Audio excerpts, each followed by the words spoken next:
Hello नमस्कार बच्चों, कैसे हो आप सभी लोग। उम्मीद करते हैं कि आप सभी लोग अच्छे होंगे और आप सभी लोग की पढ़ाई जो है बिल्कुल ही अच्छी तरीके से चल रही होगी। तो प्यारे बच्चों, आज के इस क्लास में हम सभी लोग पढ़ने वाले हैं क्लास 12th हिंदी के most important VVI objective question को, जो कि प्यारे बच्चों आपके बोर्ड परीक्षा 2026 के लिए काफ़ी इम्पोर्टेंट हैं। तो प्यारे बच्चों, यदि आप भी इस बार 2026 में बोर्ड परीक्षा देने जा रहे हो तो आप इस क्लास को बिल्कुल अच्छे से लास्ट तक देखिए और इस क्लास में दिए जाने वाले सभी प्रश्नों को आप बिल्कुल अच्छे से याद कर लीजिएगा, जिससे कि आप जो है अपने बोर्ड परीक्षा में सभी क्वेश्चन को बना पाओगे। तो चलिए बच्चों, क्लास को स्टार्ट करते हैं।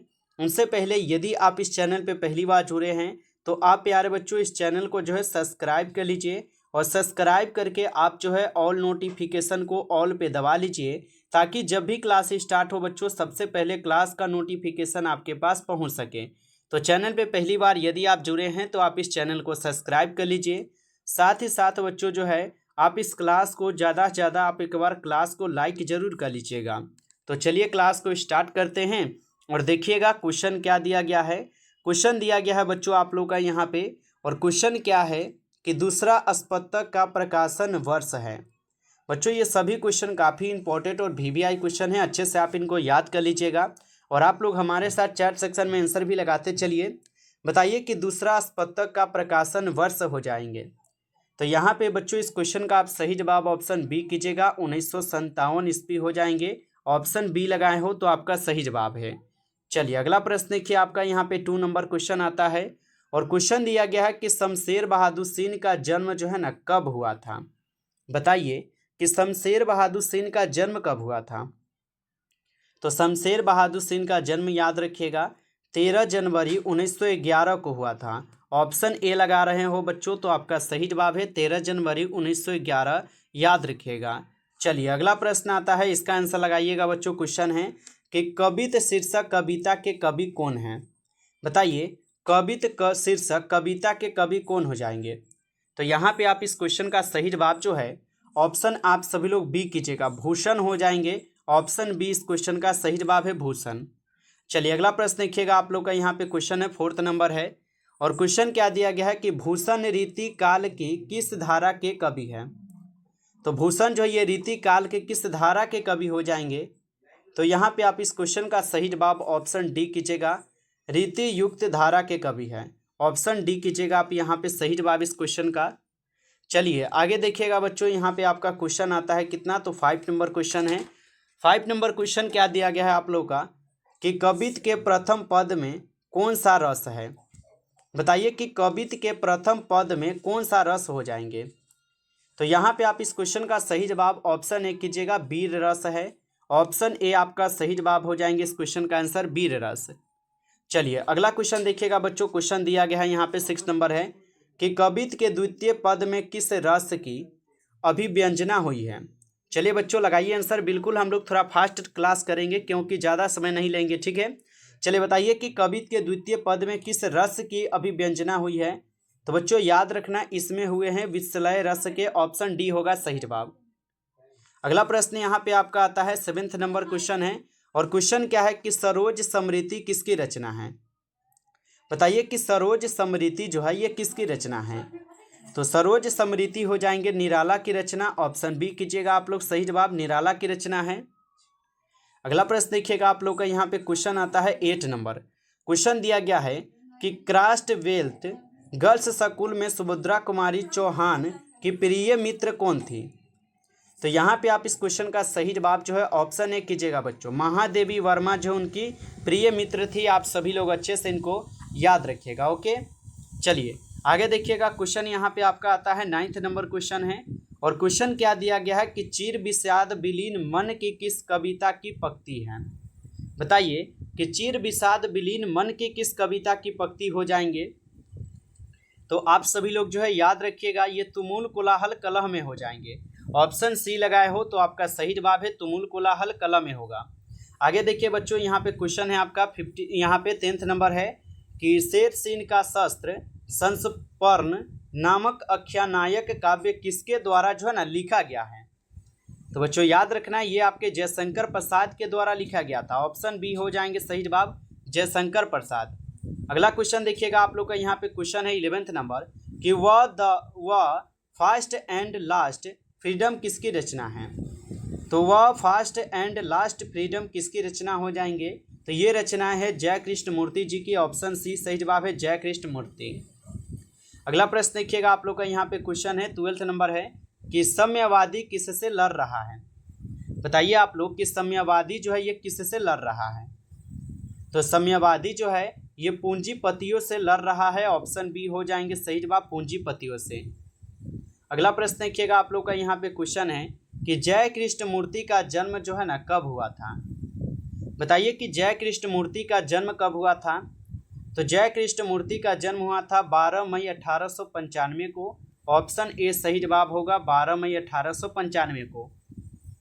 चलिए अगला प्रश्न देखिएगा आप लोग का, यहाँ पे क्वेश्चन आता है 50 नंबर है कि जय कृष्ण मूर्ति का पूरा नाम था। बताइए आप लोग कि जय कृष्ण मूर्ति का पूरा नाम क्या था। तो जय कृष्ण मूर्ति का यहाँ पे पूरा नाम जो है आपके जिद्दू कृष्ण मूर्ति हो जाएंगे। ऑप्शन बी लगाए हो बच्चों, तो सही जवाब है आपका जिद्दू कृष्ण मूर्ति हो जाएंगे। अगला प्रश्न देखिएगा आपका, यहाँ पे क्वेश्चन आता है 60 नंबर कि आंसू किसकी रचना है। बताइए कि आंसू जो है ये किसकी रचनाएं हो जाएंगे। तो आंसू जो है बच्चों ये जयशंकर प्रसाद जी की रचनाएं हैं। ऑप्शन बी इस क्वेश्चन का सही जवाब है, जयशंकर प्रसाद की रचना है। अगला प्रश्न देखिएगा आपका, यहाँ पे क्वेश्चन आता है 70 नंबर है और क्वेश्चन क्या दिया गया है कि जयशंकर प्रसाद ने कौन सी कविता जो है लिखी है। बताइए कि जयशंकर प्रसाद ने यहाँ पर कौन सी कविता लिखे हैं। तो याद रखिएगा जयशंकर प्रसाद जो है ये लिखे हैं उषा। उषा जो है ये जयशंकर प्रसाद के द्वारा लिखी गई हैं। चलिए आगे देखिएगा, क्वेश्चन यहाँ पे आता है आप लोग का, क्वेश्चन क्या दिया गया है 80 नंबर क्वेश्चन है कि जयशंकर प्रसाद का जन्म कब हुआ था। तो जयशंकर प्रसाद का जन्म जो है कब हुआ था। तो जयशंकर प्रसाद का जन्म आप लोग जो है याद रखेंगे 1989 को हुए थे। ऑप्शन यहाँ पे आप लोग का सी जो है सही जवाब हो जाएंगे 1989। और जयशंकर प्रसाद जी के द्वारा लिखी गई जो कविताएं थी साथियों ये तुमुल कोलाहल कला में हो जाएंगे, उषा नहीं होंगे। ठीक है, जो उषा हम बताए हैं ये उषा नहीं होगा, आप लोग याद रखिएगा ये उषा नहीं होगा। ठीक है, चलिए आगे देखिए, क्वेश्चन है कि जयशंकर प्रसाद के पिता माह कौन थे। तो जयशंकर प्रसाद के पिता माह जो है यहाँ पे शिवरत्न साहू हो जाएगा। ऑप्शन ए कीजिएगा सही जवाब। अगला प्रश्न देखिए, क्वेश्चन है 20 नंबर कि जयशंकर प्रसाद कितने वर्ष की अवस्था में पितृविहीन हुए। तो जयशंकर प्रसाद कितनी वर्ष की अवस्था में पितृविहीन हुए। तो 12 वर्ष की अवस्था में। ऑप्शन बी सही जवाब है, 12 वर्ष की अवस्था में पितृविहीन हुए। अगला प्रश्न देखिएगा, क्वेश्चन है यहाँ पे आप लोग का, जयशंकर प्रसाद हिंदी साहित्य के किस काल के कवि थे। बताइए बच्चों कि जयशंकर प्रसाद जो है ये हिंदी साहित्य के किस काल के कवि हो जाएंगे। तो यहाँ पे आप सभी लोग जो इस क्वेश्चन का सही जवाब ऑप्शन सी कीजिएगा, आधुनिक काल के हैं। ऑप्शन सी इस क्वेश्चन का आप लोग का सही जवाब है। अगला प्रश्न देखिएगा आप लोग का, क्वेश्चन आता है 22 नंबर क्वेश्चन है कि जयशंकर प्रसाद ज्ञानेंद्र पति किस प्रशंसनिक पद पर था। चलिए बताइए कि ज्ञानेंद्र पति किस प्रशंसनिक पद पर था। तो ज्ञानेंद्र पति जो है बच्चों याद रखेंगे ये कारा अधीक्षक के पद पर थे। ऑप्शन सी हो जाएंगे सही जवाब, कारा अधीक्षक। अगला प्रश्न देखिएगा आप लोग का, क्वेश्चन है 23 क्वेश्चन है कि मोहन राकेश का जन्म जो है ना कब हुआ था। बताइए कि मोहन राकेश का जन्म कब हुआ था। तो याद रखिएगा मोहन राकेश का जन्म जो है कब हुआ था। तो मोहन राकेश का जन्म हुआ था आपके 8 जनवरी 1925 को। ऑप्शन ए सही जवाब है, 8 जनवरी 1925। अगला क्वेश्चन देखिएगा आप लोग का, क्वेश्चन है यहाँ पे 24 है कि सिपाही की मां के अनुसार लड़ाई जो है ना कहाँ हो रही है। तो सिपाही की मां के अनुसार लड़ाई कहाँ पर हो रही है। तो ये बर्मा में हो रही है। ऑप्शन बी हो जाएगा सही जवाब, वर्मा में हो जाएगा। अगला प्रश्न देखिएगा, प्रश्न दिया गया है मोहन राकेश की एकांकिकी का शीर्षक है। तो मोहन राकेश की एकांकिकी का शीर्षक कौन हो जाएंगे। तो सिपाही की मां जो मोहन राकेश की है। ऑप्शन यहाँ पे आप लोग का बी होगा, इस क्वेश्चन का आंसर याद रखेगा। रोज सच्चिदानंद हीनानंद वसई यज्ञ का है, शिक्षा जय कृष्ण मूर्ति का है और जुठन बाल किसका है। तो ये ओम प्रकाश वाल्मीकि जी का है, याद रखेंगे। चलिए आगे देखिए, क्वेश्चन आपका आता है यहाँ पे कितना 26 नंबर क्वेश्चन है कौन कहता है मैं इसकी लाश ले जाकर चील कौओं के आगे डाल दूंगा। तो बच्चों आप लोग बता देंगे ये कहे हुए थे सिपाही। सिपाही कहता है कि मैं इसकी लाश को ले जाकर चील कौओं के आगे डाल दूंगा। चलिए आगे देखिएगा, क्वेश्चन आपका आता है 27 है कि सिपाही की माँ किस एकाकी किस संग्रह से लिया गया है। सभी लोग बताइए। और बच्चों अभी तक आप जो है इस क्लास को लाइक नहीं किए हों तो आप इस क्लास को लाइक कर लीजिए, और चैनल पे पहली बार यदि आप जुड़े हैं तो आप इस चैनल को भी सब्सक्राइब करके ऑल नोटिफिकेशन को आप ऑल पे दबा लीजिए बच्चों, ताकि जब भी क्लास स्टार्ट हो सबसे पहले क्लास का नोटिफिकेशन आपके पास पहुंच सके। तो आप इस चैनल को भी सब्सक्राइब जरूर कर लीजिए। और बताइए कि सिपाही की माँ एकाकी किस संग्रह से लिया गया है। तो आप लोग बताएंगे बच्चों, ये लिए गए हैं आपके अंडे के छिलके तथा अन्य एकाकी से। ऑप्शन डी इस क्वेश्चन का आपका सही जवाब होगा। आगे देखिएगा, क्वेश्चन आपका आता है यहाँ पे 28 क्वेश्चन है। क्वेश्चन है कि किसके करों की मोती तारों की तरह जो है ना चमकते हैं। तो किसके करों की मोती तारों की तरह चमकते हैं। तो बच्चों तारों की तरह, तारों जो है ये क्या है, तो ये तारों की तरह ही चमकते हैं। अगला प्रश्न देखिएगा, क्वेश्चन है यहाँ पे आप लोग का 29 है। क्वेश्चन क्या दिया गया है कि किस पाठ में यह उदाहरण आया है, फौजी वहां लड़ने के लिए हैं, वो भाग नहीं सकते, जो फौज छोड़कर भागता है उससे गोली मार दी जाती है। बताइए कि ये किस पाठ में आया है। तो बच्चों आप लोग याद रखेंगे, ये आए हुए हैं सिपाही की माँ में। ठीक है, ऑप्शन यदि सी लगा रहे हो तो आपका सही जवाब है सिपाही की माँ हो जाएंगे। आगे देखिए, क्वेश्चन आपका आता है यहाँ पे क्या, तो 30 नंबर क्वेश्चन है। और क्वेश्चन काफ़ी इंपॉर्टेंट है कि इनमें से कौन सी कृति मोहन राकेश की है। चलिए बताइए कि इनमें से कौन सी कृति है जो मोहन राकेश की कृति है। तो याद रखेंगे जानवर, और जानवर जो है ये मोहन राकेश की कृति है, आप लोग याद रखेंगे। अगला प्रश्न है आप लोग का यहाँ पे कि कौन सी कृति मोहन राकेश की नहीं है। बताइए कि कौन सी कृति है जो मोहन राकेश की यहाँ पे कृति नहीं है। तो याद रखिएगा इतिहास और आलोचना जो मोहन राकेश की कृति नहीं है, आप लोग याद रखेंगे। चलिए अगला प्रश्न देखिएगा, आप लोग का यहाँ पे क्वेश्चन है कि सिपाही की माँ कौन है। बताइए आप सभी लोग कि सिपाही की माँ कौन हो जाएंगे। तो याद रखिएगा सिपाही की माँ जो है यहाँ पर कौन हो जाएंगे। तो इस क्वेश्चन का यहाँ पे आप लोग सही जवाब बिसनदेई करेंगे। ऑप्शन बी लगाए हो तो आपका सही जवाब है बिसनदेई हो जाएंगे। अगला प्रश्न देखिए, आप लोग का यहाँ पे क्वेश्चन है 33 है कि ज्ञानेंद्र पति ने कौन सी कविता लिखी है। बताइए कि ज्ञानेंद्र पति ने कौन सी कविता को लिखे हैं। तो याद रखिएगा ज्ञानेंद्र पति जी के द्वारा कौन सी कविता लिखी गई थी। तो आप लोग बता देंगे इसके द्वारा लिखे गए हैं गाँव का घर, जो ज्ञानेंद्र पति जी लिखे हैं, आप लोग याद रखेंगे। साथ ही साथ पुत्र हार जीत किसका है, अशोक वाजपेयी का है। उषा शमशेर बहादुर सिंह का है। और साथ ही साथ जो है यहाँ पे पुत्र वियोग जो है ये किसका है, तो ये हो जाएंगे आपके किसका, सभी लोग बताएंगे। तो पुत्र वियोग जो है ये सुभद्रा कुमारी चौहान के हो जाएंगे। ठीक है, याद रखेंगे।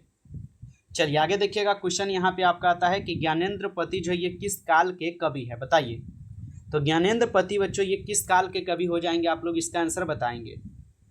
तो ज्ञानेंद्र पति जो है ये आपके हो जाएंगे आपके आधुनिक काल के कवि। ऑप्शन सी लगाए हैं तो आपका सही जवाब है आधुनिक काल। अगला प्रश्न देखिएगा, क्वेश्चन है प्रगीत और समाज शीर्षक निबंध के निबंधकार का नाम बताइए। तो प्रगीत और समाज शीर्षक निबंध के निबंधकार का नाम क्या हो जाएंगे, तो नाम्बर सिंह हो जाएंगे। ऑप्शन ए कीजिएगा सही जवाब नाम्बर सिंह। अगला प्रश्न देखिएगा, क्वेश्चन यहाँ पे आता है आप लोग का 36 नंबर क्वेश्चन है कि नाम्बर सिंह किस काल के लेखक हैं। तो नाम्बर सिंह किस काल के लेखक थे। तो आप लोग बताएंगे नाम्बर सिंह जो है ये आधुनिक काल के लेखक थे। ऑप्शन डी सही जवाब है। अगला प्रश्न देखिएगा, आप लोग का क्वेश्चन है कि नाम्बर सिंह का जन्म कब हुआ था। बताइए आप लोग कि नाम्बर सिंह का जन्म जो है कब हुआ था। तो नाम्बर सिंह का जन्म जो है 28 जुलाई 1927 को होता है। ऑप्शन बी यहाँ पे आप लोग का सही जवाब है। अगला प्रश्न देखिएगा, आप लोग का यहाँ पे क्वेश्चन आता है 38 नंबर क्वेश्चन है कि नाम्बर सिंह का जन्म कहाँ हुआ था। बताइए आप लोग कि नाम्बर सिंह का जन्म कहाँ पर हुआ था। तो नाम्बर सिंह का जो जन्म है साथियों कहाँ पर हुआ था, तो जीयनपुर वाराणसी उत्तर प्रदेश। ऑप्शन सी सही जवाब है यहाँ पे सही जवाब जीयनपुर वाराणसी उत्तर प्रदेश। अगला प्रश्न है आप लोग का यहाँ पे कि एक लेख और एक पत्र पाठ के लेखक कौन हैं। बताइए कि एक लेख और एक पत्र पाठ के लेखक कौन हो जाएंगे। तो इस क्वेश्चन का सही जवाब ऑप्शन ए हो जाएंगे भगत सिंह। ऑप्शन ए कीजिएगा आप लोग सही जवाब भगत सिंह हो जाएंगे। अगला प्रश्न देखिएगा, आप लोग का यहाँ पे क्वेश्चन है कि भगत सिंह का जन्म जो है कब हुआ था। बताइए कि भगत सिंह का जन्म कब हुआ था। तो भगत सिंह का जन्म हुआ था आपके 28 सितंबर 1907 को। ऑप्शन सी सही जवाब है 28 सितंबर 1907। अगला प्रश्न देखिएगा, आप लोग का यहाँ पे क्वेश्चन है 41 है कि भगत सिंह की शहादत कब हुई थी। आप लोग इसका आंसर सभी लोग कमेंट कीजिए। मैं आपको थोड़ा पीडीएफ के बारे में बता दूं। देखिए प्यारे बच्चों, जिन भी बच्चों का यहाँ पे 8 सब्जेक्ट हैं, यदि आप लोग 2026 में एग्जाम देने जा रहे हो तो आप इस पीडीएफ को लेकर एक बार जरूर पढ़ लीजिए, क्योंकि बच्चों समय बहुत कम बचा है। और बिल्कुल आप लोग गेसिंग और इंपॉर्टेंट क्वेश्चन पढ़िए जो क्वेश्चन आपके बोर्ड परीक्षा में पूछे। तो प्यारे बच्चों, यहाँ पे आपको हम क्लास तो ले ही रहे हैं, साथ ही साथ आपको यहाँ पे बिल्कुल गेसिंग किया गया क्वेश्चन आपके लिए जो है तैयार है। जिन भी बच्चों को ये नोट्स चाहिए बच्चों ले सकते हो। प्यारे बच्चों, ये नोट्स मात्र आपको 149 में आपको ऑल सब्जेक्ट का दिए जा रहे हैं। लेकिन प्यारे बच्चों याद रहे, ये सिर्फ आर्ट्स वालों के लिए हैं। जिन भी बच्चों का 8 सब्जेक्ट है, अगर आप आर्ट्स लिए हो, आर्ट्स से अगर एग्जाम देने जा रहे हो तो आप जरूर इस नोट्स को एक बार लेकर पढ़ लीजिएगा, क्योंकि काफ़ी इंपॉर्टेंट और सिलेक्टेड यहाँ पे आपको सब्जेक्टिव और सब्जेक्टिव के साथ आपको ऑब्जेक्टिव क्वेश्चन भी इसमें दिए जाएंगे। ठीक है, और किस तरीके से आपको लिखना है ये सभी क्वेश्चन आपको जो है ना इसमें बताए जाएंगे। सब तरीके से आपको जो है इस पीडीएफ में लिखे रहेंगे, आपको बताए रहेंगे। आप उनके माध्यम से आप सभी को समझकर अच्छा से आप जो है ना लिख सकेंगे बोर्ड परीक्षा में। और इस बार आप भी जो है 95% जो है ना इस बार नंबर ला सकते हो। ठीक है, तो जिन भी बच्चों को ये नोट चाहिए बच्चों आप लोग ले सकते हो। आपको नोट्स लेने के लिए इस नंबर पर बच्चों एसएमएस करना है 962 18 834। ठीक है, यदि आप इस नोट्स को बच्चों लेना चाहते हैं तो आप जल्दी से इस नोट्स को ले लीजिएगा, क्योंकि समय बहुत कम बचा है। मात्र आपको बच्चों 149 पे जो लग रहे हैं सभी सब्जेक्ट का लगेगा। ठीक है, एक सब्जेक्ट नहीं है, आपके सभी सब्जेक्ट रहेंगे उन्हीं का लगेंगे। ठीक है, तो जिनको भी चाहिए बच्चों आप जरूर लेकर इसको पढ़ सकते हैं। चलिए हम क्लास की ओर अपने चलते हैं। क्वेश्चन पूछा था कि भगत सिंह की शहादत कब हुई थी बच्चों। ठीक है, तो 23 मार्च अगर 1931 आप लगाए हों तो आपका सही जवाब है ऑप्शन सी को सही जवाब कीजिएगा। अगला प्रश्न देखिएगा, क्वेश्चन है यहाँ पे आप लोग का 42 नंबर क्वेश्चन है कि भगत सिंह के माता पिता का नाम क्या था। तो भगत सिंह के माता पिता का नाम क्या है आपको ये बताना है। तो याद रखिएगा, भगत सिंह के माता पिता का नाम आपको बताना है। तो आप बताएंगे इनके माता पिता का नाम क्या होगा। तो माता का नाम विद्यावती एवं पिता का नाम सरदार किशन सिंह आप लोग लगा देंगे। ऑप्शन डी लगाए हो बच्चों, तो सही जवाब है।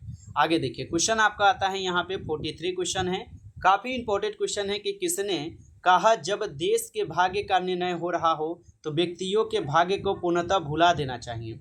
और ये किसका कथन था बच्चों। तो आप बताएंगे ये भगत सिंह जी का कथन था। ऑप्शन बी हो जाएगा यहाँ पे सही जवाब। चलिए आगे देखिए, क्वेश्चन है यहाँ पे आप लोग का कि भगत सिंह का जन्म जो है ना कहाँ हुआ था। बताइए भगत सिंह का जन्म कहाँ हुआ था। तो बच्चों याद रखना, भगत सिंह का जन्म जो है कहाँ पर हुआ था। तो लायलपुर पाकिस्तान में। ठीक है, याद रखिएगा लायलपुर पाकिस्तान में हो जाएंगे, याद रखिएगा। अगला प्रश्न है बच्चों आप लोग का कि भगत सिंह का पैतृक गांव कहाँ था। बताइए कि भगत सिंह का पैतृक गांव कहाँ था। तो भगत सिंह का पैतृक गांव था आपके खटकर कला पंजाब में। ऑप्शन यहाँ पे आपका सी हो जाएगा सही जवाब। अगला प्रश्न है आप लोग का यहाँ पे क्वेश्चन है, और क्वेश्चन क्या दिया गया है कि भगत सिंह की कृतियाँ कौन सी हैं। बताइए भगत सिंह की कृतियाँ यहाँ पे कौन सी हैं। तो बच्चों याद रखना, भगत सिंह की कृतियाँ हो जाएंगी इनमें से सभी। ठीक है, पंजाब की भाषा तीर्था लिपि की समस्या ये भी है, और युवक में नास्तिक हूँ अछूत समस्या ये भी है, विद्यार्थी और राजनीतिक सत्याग्रह और हड़तालें, बम का दर्शन, भारतीय क्रांतिकारी का आदेश ये भी है। यानी कि बच्चों उपयुक्त हमारा सभी होगा, इनमें याद रखना। अगला प्रश्न आता है आप लोग का यहाँ पे कि ज्ञानेंद्र पति का यहाँ पे नाम क्या था, बता दीजिए। तो ज्ञानेंद्र पति का बच्चों नाम याद रखेंगे देवेंद्र प्रसाद चौबे थे। ऑप्शन ए लगाए हो तो आपका सही जवाब है। अगला प्रश्न है कि आप लोग का यहाँ पे क्वेश्चन है कि ज्ञानेंद्र पति बीए तथा एमए में किस विश्वविद्यालय से किए हैं। तो ज्ञानेंद्र पति बीए तथा अंग्रेजी में एमए किस विश्वविद्यालय से किए हैं आपको ये बताना है। तो याद रखिएगा पटना विश्वविद्यालय से किए हैं। ऑप्शन सी हो जाएगा सही जवाब, पटना विश्वविद्यालय से किए हैं बच्चों, याद रखना आप सभी लोग। चलिए अगला प्रश्न आप लोग का यहाँ पे आता है 49 क्वेश्चन है, काफ़ी इंपॉर्टेंट है कि ज्ञानेंद्र पति ने हिंदी में एमए किस विश्वविद्यालय से किया। तो ज्ञानेंद्र पति ने हिंदी में एमए जो ये किस विश्वविद्यालय से किए थे। तो आप बताएंगे बिहार विश्वविद्यालय मुजफ्फरपुर से। ठीक है, ऑप्शन डी सही जवाब है। अगला प्रश्न है कि आप लोग का यहाँ पे 50 नंबर क्वेश्चन है बच्चों, और क्वेश्चन क्या दिया गया है देखिएगा। क्वेश्चन है कि ज्ञानेंद्र पति को उनकी किस रचना के लिए 2006 में साहित्य अकादमी पुरस्कार प्रदान किया गया। तो ज्ञानेंद्र पति को उनकी किस रचना के लिए 2006 में जो है साहित्य अकादमी पुरस्कार प्रदान किया गया। तो संशयात्मा के लिए बच्चों दिया गया था। आप लोग याद रखना, संशयात्मा आपका सही जवाब है। नमस्कार बच्चों, इस क्लास में कुल 50 क्वेश्चन थे। जो काफ़ी इंपॉर्टेंट और VVI सेलेक्टेड क्वेश्चन थे बच्चों। ये सभी क्वेश्चन आपके बोर्ड परीक्षा के लिए। बच्चों क्लास अच्छा लगा हो तो आप इस क्लास को जाने से पहले जो भी बच्चे क्लास को पढ़े हों ज़्यादा से ज़्यादा लाइक कर लीजिए। चैनल पे पहली बार यदि आप जुड़े हैं तो आप इस चैनल को सब्सक्राइब करके ऑल नोटिफिकेशन को आप ऑल पे दबा लीजिए, ताकि जब भी क्लास स्टार्ट हो सबसे पहले नोटिफिकेशन पहुंच पाए। और PDF लेने के लिए बच्चों आप लोग जल्दी से SMS करके इस PDF को लेकर पढ़ लीजिए। आप लोग बहुत कम समय बचा है, 962 18 834। ठीक है, यदि आपको PDF चाहिए तो ज़रूर आप SMS कीजिए व्हाट्सएप पर और बोलिए कि सर हमें 149 का PDF और नोट्स चाहिए। ठीक है बच्चों, और ज़्यादा से ज़्यादा इस क्लास को आप लोग जो है ना शेयर भी कर लीजिएगा अपने दोस्तों के यहाँ, ताकि सभी लोगों को नोट्स मिल जाए और वह लोग भी अच्छे से पढ़ लें और अपना रिजल्ट अच्छा ला सके। ठीक है, तो ज़्यादा से ज़्यादा आपको शेयर भी कर लेना है। चलिए फिर मिलते हैं आपसे एक नई टॉपिक के साथ बच्चों नेक्स्ट क्लास में। तब तक के लिए सभी प्यारे बच्चों को टेक केयर, अच्छी तरीके से पढ़ाई करते रहिए।